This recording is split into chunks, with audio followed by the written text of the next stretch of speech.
जय प्रभु यीशु। आमीन। हालेलुया। इजराइलियों का खतना किया जाना और फसह मानना। पाँचवें का पहला। जब यरदन के पश्चिम की ओर रहने वाले एमोरियों के सब राजाओं ने और समुद्र के पास रहने वाले कनानियों के सब राजाओं ने यह सुना कि यहोवा ने इजराइलियों के पार होने तक उनके सामने से यरदन का जल हटाकर सूखा रखा है, तब इजराइलियों के डर के मारे उनका मन घबरा गया और उनके जी में जी न रहा। दूसरा, उस समय यहोवा ने यीशु से कहा, चकमक की छुरियां बनवाकर दूसरी बार इजराइलियों का खतना करा दे। तीसरा, तब यीशु ने चकमक की छुरियों बनवाकर खिल्लियाँ नामक टीले पर इजराइलियों का खतना कराया। चौथा, और यीशु ने जो खतना कराया इसका कारण यह है कि जितने युद्ध के योग्य पुरुष मिस्र से निकले थे वे सब मिस्र से निकलने पर जंगल के मार्ग में मर गए थे।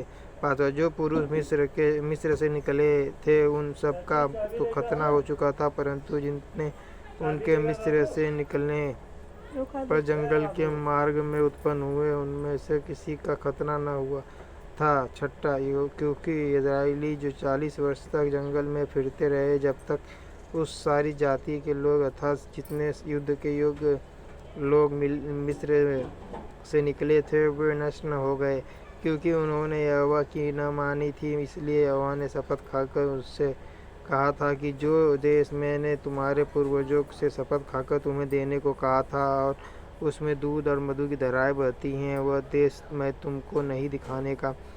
सातवां, तो उन लोगों के पुत्र जिनको यहोवा ने उनके स्थान पर उत्पन्न किया था उनका खतना यीशु से कराया, क्योंकि मार्ग में उनके खतना न होने के कारण वे खतना रहित थे। आठवां, और जब उस सारी जाति के लोग का खतना हो चुका तब वे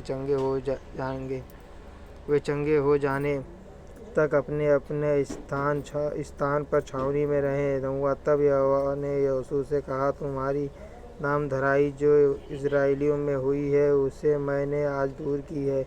इस कारण उस स्थान का नाम आज के दिन तक गिलगाल। जय प्रभु यीशु। आमीन। हालेलुया पड़ा है। 10वां, इसलिए इजराइली गिलगाल में डेरे डाले रहे और उन्होंने यरीहो के पास के अराबा में पूर्णमासी की संध्या के समय फसह माना। 11वां, और फसह के दूसरे दिन वे उस देश की उपज में से अख़मीरी रोटी और उसी दिन से भुना हुआ दाना भी खाने लगे। 12वां, और जिस दिन वे उस देश की उपज में से खाने लगे उसी दिन सवेरे को मन्ना बंद हो गया और इजराइलियों को आगे फिर कभी मन्ना न मिला,